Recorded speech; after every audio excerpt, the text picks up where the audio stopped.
Hi, I'm Jack, and welcome back because today I'm going to continue my series of Star Wars film reviews leading up to the release of Obi-Wan Kenobi. So this is episode 3, and we are going to be talking about Star Wars Episode 6, Return of the Jedi.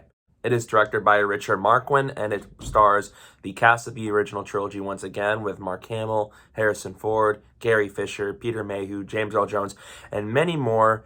And before we get started, let me just let you guys know that this will have spoilers. So if you haven't seen the movie yet, probably go watch it on Disney Plus or anywhere else and then see yourself right back here. And with that said, let's get started. Return of the Jedi follows Luke Skywalker as he and his allies go to Tatooine to free Han Solo from the evil clutches of Jabba the Hutt as the rebellion finds out of a second Death Star told to be more powerful than the last one. Luke, Han, and Leia and the crew go to Endor to destroy the shield so that they can destroy the second Death Star and save the galaxy from the tyrannical clutches of the Galactic Empire as Luke goes on a quest to free his father Darth Vader from the Emperor's hands. Return of the Jedi was the highly anticipated final installment in the original Star Wars trilogy, and when I was a little kid, this was actually my favorite of the trilogy because I loved how fun this one is, and I love the fight sequences in the third act, especially with the space battle and the lightsaber duel, and just how it wraps everything up. It just really wraps up everything so nicely, and it's not my favorite anymore, but I still love this movie. And first things off, I love how the movie starts with trying to continue what happened with Han Solo, where he is now at Jabba the Hutt's hands. He's been frozen in carbonite and taken to Tatooine, so I love that. The first 30 minutes of the movie focuses on Luke, Leia, and his friends as they try to free Han Solo. And you got to see Tatooine once again, and you got to see Jabba the Hutt and his palace, and just a lot of the very dark and eerie stuff you see there, especially with how he runs things there and how sinister they can be. And so I really liked the plot of them trying to free him from Jabba the Hutt and what it leads to. And I think it was a nice way to open this movie so that we can get Han Solo back into the fold and then we can progress with everything else. And then we also got our introduction to Emperor Palpatine as the main character because we did get introduced to him in a scene in Empire Strikes Back. So this is, in the final movie in the trilogy, we finally get introduced to Palpatine in the flesh, physically, and shows you that he is not to be messed with because while Darth Vader is the most powerful Sith Lord of them all, at the moment that we thought of, Palpatine is the mastermind behind everything that's happened. And it's elevated not just because of what you see in this trilogy, but so is in the prequel trilogy and in the entire saga as a whole, that Palpatine is the main threat of everything that has happened in the Star Wars franchise. And Ian McDiarmid is really great here. Once again, the whole cast is great. Love Mark Hamill here. Harrison Ford and Carrie Fisher and them are really great here, even though Harrison Ford does the least here compared to A New Hope and Empire. And I did like Carrie Fisher as Leia here, and so is Anthony Daniels and Kenny Baker, as we had to see R2-D2 and C-3PO back together for a majority of the movie after them being apart in Empire Strikes Back. And so as David Prowse and James Earl Jones as Darth Vader, I feel like really great here. A big part of this movie is the dynamic between Luke and Vader and how after the gigantic plot twist that Darth Vader is Luke's father, how Luke is trying to do anything in his power to save his father from the hands of Emperor Palpatine because he believes with the Force that there's still good in him and that he can be redeemed. And so I really liked how that was a big plot point in this movie. And I like seeing Lando return. Billy Dee Williams is once again charming as his character, and I really liked how he got an even bigger role here, as after what happened in Empire, he teams up with Luke and Leia and the Rebellion to help them destroy the Empire and to help them free Han Solo. I really liked his dynamic with the characters, and I really liked how he plays into all this. He's a great character. So I really enjoyed Lando here, and I'm happy that they brought him back as a bigger character in this movie. And right off the bat, I think out of all three movies, while this isn't the best of the trilogy, and I don't think it's quite on that same level as A New Hope and Empire Strikes Back, I do think this is probably one of the more fun installments in the Star Wars franchise, up there with A New Hope and even The Force Awakens. There are some really nice moments with the characters, and I actually really enjoyed the Endor stuff. I actually like the Ewoks. I think the Ewoks are kind of cute. they can get really silly and sometimes too cheesy, but that's what I love. I love the cheese in Star Wars, and so I really enjoyed the Ewok stuff, and I think that even as a final installment, it still wraps things up nicely. It's not quite as mature as Empire Strikes Back is, so this movie is a lot more tonally different than the previous movie, but I did like that as the final installment of the trilogy, it's a lot more fun, and it's a lot more lighthearted than what we had before, which was their darkest hour. So I like that this one was like, this is a turning point in the tide between the rebellion and their fight against the Empire. So I really liked the tone here, and I really liked just the action sequences here, especially Luke and the crew versus Jabba the Hutt and them as they try to escape their deaths at the Sarlacc pit. I think that's a fun little sequence there. And I think that was just really great, especially with Han being blinded temporarily and how Luke, he reveals his new lightsaber, which is green, which I thought is awesome. And Leia gets to kill Jabba the Hutt, which is awesome. Great character moment from her in this movie and just in general.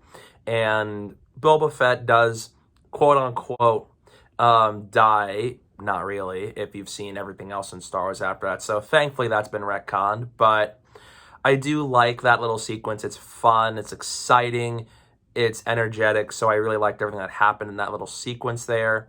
And I also dug Endor stuff, of course, like I mentioned just a few minutes ago. I liked the speeder chase on speeders with Luke and Leia and the stormtroopers, and the forest setting is nice because we've had a desert planet, we had a very icy, snowy planet with Hoth, you had the cloud city of Bespin, and you had a swampy planet like Dagobah. So it's nice that we got to see a much more forest planet in the form of Endor.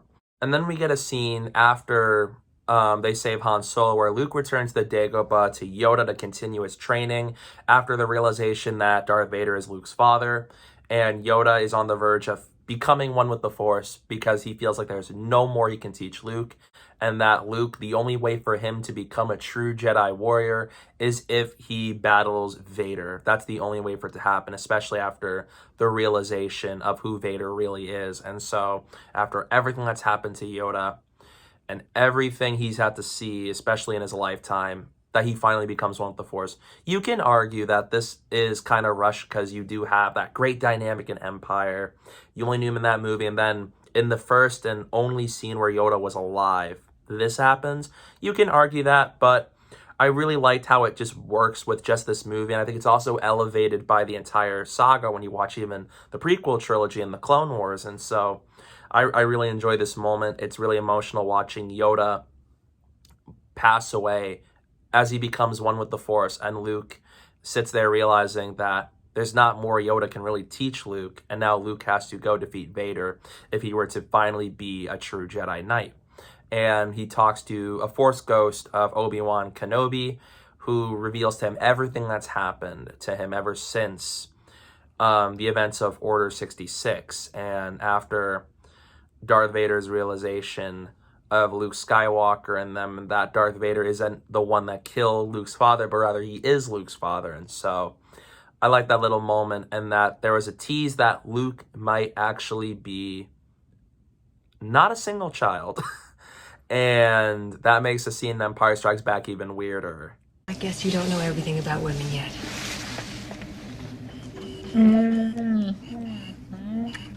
And then we got Han Solo out of Tatooine. They saved him, and then Yoda's death happens. And then we go back to the Rebel Alliance, where we found out that there is a second Death Star that's even more powerful than the one we had in Star Wars A New Hope. And as the big final weapon that they must destroy, it's a Death Star. Once again, you can argue that feels a little redundant because they did that before with A New Hope.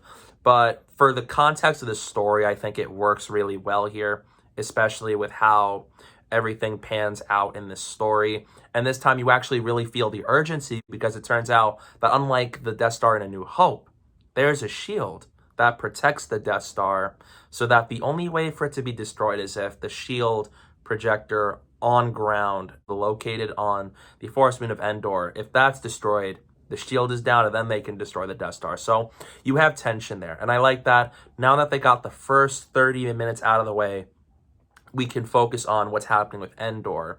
So the two things you have to follow in this movie is really Luke wanting to redeem Vader from Emperor Palpatine and the dark side, and then you got them trying to destroy the Death Star. And so in that alone, you have a much more lighthearted movie in that side plot with them going to Endor, where you got to see Luke, Han, and Leia, and the entire original crew. They band together again because they didn't get as many scenes all together in Empire Strikes Back because they were split up. So seeing them all together again was a really nice thing to see in the final installment in this trilogy. And I love how Luke, realizing like Vader can sense him and all the stuff that happened, you feel the urgency because now Vader knows about because now Vader knows about Luke being there, and Vader knows of Luke's path as a Jedi and everything that's happened. You add the tension to it. You add tension to the Death Star. You add tension to the connection between Vader and Luke, and so as all the other things that the characters have yet to realize. And so there is still tension to be found here. And I really liked a lot of the sequences here, like the speeder chase with Luke and Leia against the stormtroopers. That's really great. Even though this is a special edition that I did watch of this movie, it is the most edited of the original three movies, but I still think most of it looks fine aside from some spotty CGI moments here and there. But I really enjoyed that sequence. Hot take of mine is I actually like the Ewoks. I think they can be kind of cute, even though they can actually be pretty dangerous in of themselves.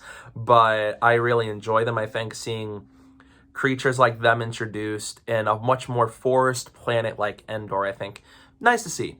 I really enjoyed those little moments there. It's a much more fun, lighthearted, easygoing movie after the Rebels' darkest hour with Empire Strikes Back. So something like this, I think, was just nice to see. It was just really nice to see all these characters back together again on another adventure to destroy the Galactic Empire. And then we get a scene with Luke and Leia, which is a great scene where they talk about how Luke has to go face Darth Vader on his own and that he has to leave them because he feels like I'm endangering all of you and every one of you on this mission just by being here. And so he realizes he has to face Vader alone, how Leia's like, no, we can't. What will happen to you? And just, it's a really nice moment between Mark Hamill and Carrie Fisher. And I really like just Luke's character in this movie and all that, and how the realization that Luke just finds out that Leia is actually his sister. And so Leia had yet to realize it from that moment just yet, but I did really like that little scene there, especially what it means for the characters. And it's just a nice moment between the two characters before Luke goes off to continue his storyline as he tries to save his father from the clutches of the Emperor. John Williams once again delivers another awesome and marvelous score with Return to Jedi with some great themes like Luke and Leia, and so as Ewok celebration, and even in the end where they save everything. Really great score here once again by John Williams. The third act here is one of the best third acts in the entirety of the Star Wars franchise. I love seeing Luke. He's on the Death Star 2 with Darth Vader and Palpatine as he confronts the greatest evil in the franchise so that he can save his father. And I love the lightsaber duel between him and Vader because this time Luke is a much more experienced Jedi in a sense. He's better with the lightsaber and with the skills, and he has an idea on what he's up against with Vader. And I really liked that there. I love how it was shot. I love just the frame. I feel the tension between these two because Luke doesn't want to kill Vader, but he wants to save him because he knows he can be turned, that there's still a sense of good within inside of him. And then not only was that duel so great, but so was the space battle outside the Death Star 2, where the entire Rebel Alliance fleet realizes the shield's not actually destroyed and they're stuck there.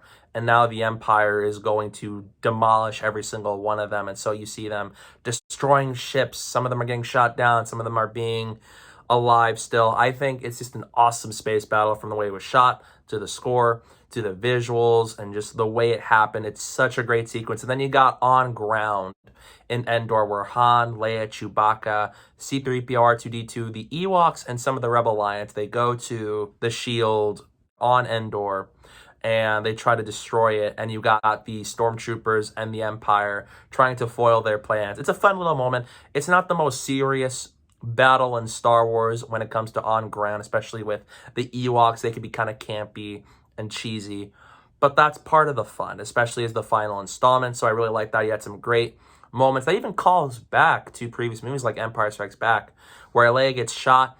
It looks like the stormtroopers got to them and they're going to be destroyed right there. And Han sees her gun and he's like, I love you. And Leia responds with, I know. Perfect callback to their moment in Empire Strikes Back where they really confess their love for one another right at that moment. So I really like that. It's a fun sequence with some fun moments where the stormtroopers get defeated and the Ewoks are out there doing their thing, taking them down. It can be fun to watch. There's some funny moments, especially with the Ewoks. So it's a charming little sequence in the climax, and I just love the way that the movie continues with Luke and Vader, which is one of the highlights of this movie, the dynamic and the story between those two characters. And I really liked how they fought, and Luke is like, oh, you're not going to kill me. And then he hides. And I love that little sequence where Luke is hiding in the shadows, and you see like a reflection. You have a side of his face completely visible, and then another one's covered in darkness. And it kind of symbolizes that in this moment he could possibly turn to the dark side. And then he also has a black glove on his hand with his robotic hand, which also can symbolize his turn to the dark side. And so I really liked how they were trying to foreshadow the inevitability that either he's going to stay in the light and emerge victorious, or he's going to succumb to the dark side. And so I really liked what they did there in terms of the filmmaking. And I love that in that moment when Vader talks about how when I find your sister, I am going to do things, that Luke is afraid of what might happen to Leia. And so he unleashes his anger upon Vader to where he's not holding back. He's attacking and attacking and attacking and attacking and attacking. And it got Vader very powerless and defeated to the sense where he just lost a hand from that. And so it's a really powerful moment because then Luke looks at his hand, again, covered with the black glove, realizing that his anger and the dark side is taking control of him, and that it's like, I can't let this happen. And I love that Palpatine wants him to kill Vader so that Luke can become his new apprentice. But Luke realizes, he's like, never. He overcomes this and is like, I'm a Jedi like my father before me, which is a powerful moment in this movie and in the entire saga. I love the moment. I love how Palpatine, just frustrated with this response that Luke did not succumb to the dark side from that moment, he gives us a new ability with the Force known as Force Lightning, where he attacks Luke and it looks like he was about to kill him, and Luke reaches out to Vader, begging for him to save him, and Vader, in a moment of triumph, turns on his master, and he kills him, tosses him down a pit in the Death Star, which is a powerful moment where we thought Palpatine is defeated and he's done for, and Vader redeems himself and saves his son from the hands of the Emperor, and he proves Luke that yes, there was good in him and that he saved his son from becoming a member of the dark side of the Force and so as becoming dead. So I really love that moment. It is a powerful moment that really wraps up the entire storyline with Darth Vader and Luke, and so is Anakin's entire character arc in the saga from the prequel trilogy all the way to this movie. It's excellent. And then the shield is destroyed, and the Rebel Alliance, especially Lando, who pilots the Millennium Falcon, goes into the Death Star 2 to destroy it, and so they can blast it straight out of existence. And then we get a beautiful moment between Luke and Vader where they try to evacuate the Death Star, and he's hoping to save Vader, but Vader decides, he's like, no, just take off my helmet so I can get a good look of Luke. And it's just a beautiful moment where he realizes it's like Vader redeemed himself. He saved Luke from Emperor Palpatine and proved to Luke that yes, there was still good inside of Vader. And I really love the moment where he's like, let me look at you with my own eyes. And that it's like Luke's moments with Vader, and that Vader's dying moments weren't in vain, but rather it was in glory over the fact that yes, he redeemed himself and that he came back to the light in those final moments where he stopped Palpatine from killing Luke. It's a beautiful moment where it culminates where Vader dies, And it is just a powerful ending to his character arc with everything that's happened to him from the start of the prequel trilogy all the way to here, with everything that's happened to Vader, with everything he did, especially to characters like Luke in the original trilogy. This was a powerful and beautiful moment where it got to breathe. We got to spend time with Luke and Vader in one of Vader's final moments as a living person. And I just love how it wraps up that whole storyline between the two of them. And then the Death Star 2 gets destroyed, and everybody celebrates. Han and Leia kiss after Leia tells Han that, yes, Luke is actually her brother, and Han reacts in shock, and then they kiss, and then you have a beautiful moment where the entire galaxy celebrates the destruction of the Empire and the destruction of the Death Star 2, and you got to see planets like Coruscant from the prequel trilogy, and Tatooine, and then Endor. You got to see some planets all celebrate in triumph that the Empire is defeated. And we go back to Endor, where Luke, Han, and Leia reunite in the palace of Ewoks, where they're celebrating their victory. And you got a moment where Luke, he looks out and he sees a Force ghost of Obi-Wan, Yoda, and Anakin Skywalker when he was a Jedi. Beautiful moment. And it's such a satisfying ending. And the final shot of this movie was the entire original crew, from Luke, Han, Leia, Lando, C-3PO, R2, and Chewbacca. They're all together, and they're happy, they're smiling, and they're celebrating over the fact that they did it, and they saved the universe, and the movie ends. It is by far one of my all-time favorite endings in the history of movies, top 3. I love this ending so much. It's my favorite ending out of every Star Wars movie to date. Not my favorite Star Wars movie, but this has my favorite ending out of all the movies. It's beautiful, it's heartfelt, it gives me so much joy that the galaxy and these heroes, they band together and they overcame the Empire and they saved the galaxy from their rule. It is such a beautiful, amazing, phenomenal ending to this movie. And it really wraps up the original trilogy on such a satisfying note that it solidified this trilogy as one of the best trilogies of all time. Some issues I have are minor because it's not quite as well paced as A New Hope and Empire. There are some moments where it feels like you had some stuff going on and all that, because the first 30 minutes of the movie were about Luke and Leia and them trying to save Han on Tatooine, and then you get to the entire Rebel Alliance versus the Empire with Endor and the Death Star 2, and you have two bits there. You have that, but then you also have Luke trying to save Vader from Palpatine on the Death Star. It's not quite as tightly paced as, say, A New Hope or Empire or even The Force Awakens, but it's still a well-paced movie that doesn't leave me feeling bored at all. And then my second and final issue is really just that the CGI isn't quite as amazing on the special editions as, say, A New Hope and Empire, because even though A New Hope and Empire may have had some special edition changes, this one was edited the most, and there are some noticeable CGI there to make you feel like this isn't entirely real. You can tell it feels CG, but none of those issues ruin my problem whatsoever. The positives far outweigh the negatives in this movie. It's just an amazing final installment that I love. It's super rewatchable with a great cast once again and a fantastic story that wraps up the entire trilogy on such a high note. It feels like it's one of the greatest endings in the history of cinema. So in that case, I'm going to give Star Wars Return of the Jedi an A+.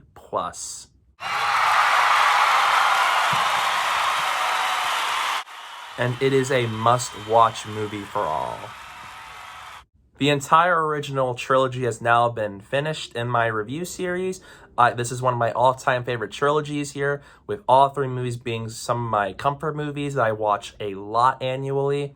And while this movie isn't quite as amazing on the level of A New Hope or Empire Strikes Back, this is still a very satisfying conclusion to the trilogy and the entire Star Wars Skywalker saga at that time frame. So it has one of my all-time favorite endings, and I absolutely love it to death. So it is a very much a fun movie that I love watching and visiting, and it's one of my favorite Star Wars projects ever. So yes, those are my thoughts on Star Wars Return of the Jedi. What did you think of this movie? Let me know down below in the comment section. I'd love to hear your thoughts on it. And stay tuned. I have a review for Star Wars The Phantom Menace coming up soon, which will kick off the prequel trilogy in my series of reviews leading up to Obi-Wan Kenobi. That should be interesting to discuss. I hope you guys will stay tuned for that. And don't forget to follow me on social media. My username is down below at the bottom of the screen and in the description below. So don't forget to do that while you're at it. And thank you guys so much for watching. And don't forget to hit that like button and the subscribe button. And stay tuned for more. You failed, Your Highness. I am a Jedi, like my father before me.